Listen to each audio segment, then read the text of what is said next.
topic of this video is drug tolerance.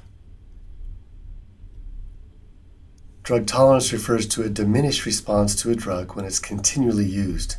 The drug no longer works as well as it used to. More and more drug is required to have the same effect. Two common types of drug tolerance include pharmacodynamic and metabolic tolerance.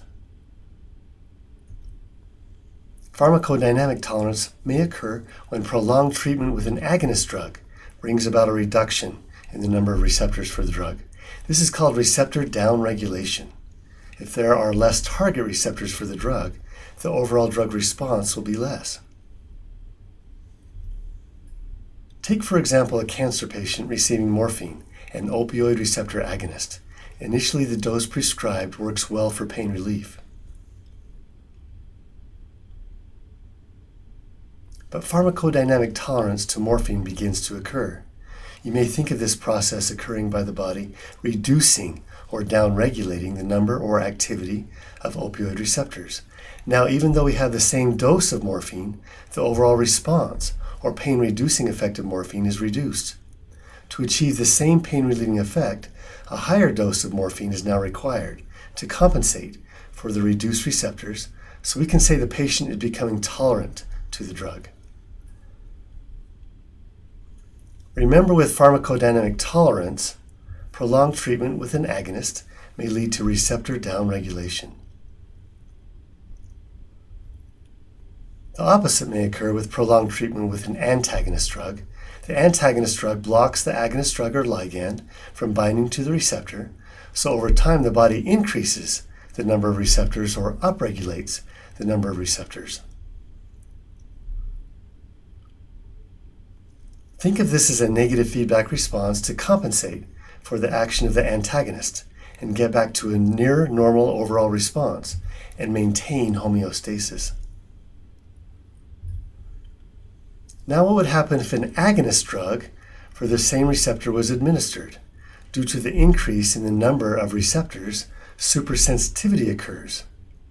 Now, a typical dose of the agonist drug would have a much greater effect than normal.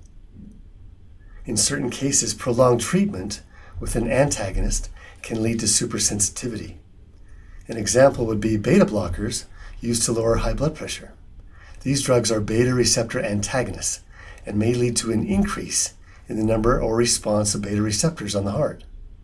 If the beta blocker drug is now abruptly discontinued, circulating epinephrine, which is a beta agonist, will bind to the increased beta receptors and cause an increased response, increasing heart rate, force of contraction, and workload on the heart, and possibly precipitating a heart attack. Remember that tolerance leads to a diminished drug response. The other type of tolerance is metabolic tolerance. Metabolic tolerance occurs when the drug is broken down or metabolized faster than it normally is. Enzymes in the body, mainly the liver, break down the drugs, taking away their action. If there are more enzymes, the drug is broken down faster, causing a less response for the same dose of the drug. Some drugs cause an increase in the number of enzymes that break them down. This is called enzyme induction. A classic example is the barbiturate phenobarbital that causes enzyme induction that will increase the rate of its own metabolism.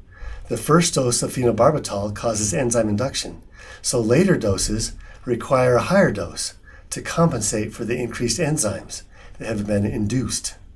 This is a form of drug tolerance. In summary, remember what drug tolerance means and the difference between the two forms of drug tolerance. And remember that prolonged treatment with an agonist drug may lead to receptor downregulation and pharmacodynamic tolerance. On the other hand, prolonged treatment with an antagonist drug may lead to receptor upregulation and supersensitivity, which is the opposite of tolerance. Now for review questions. Pause the video and consider your answers. If you chose the following, you are correct.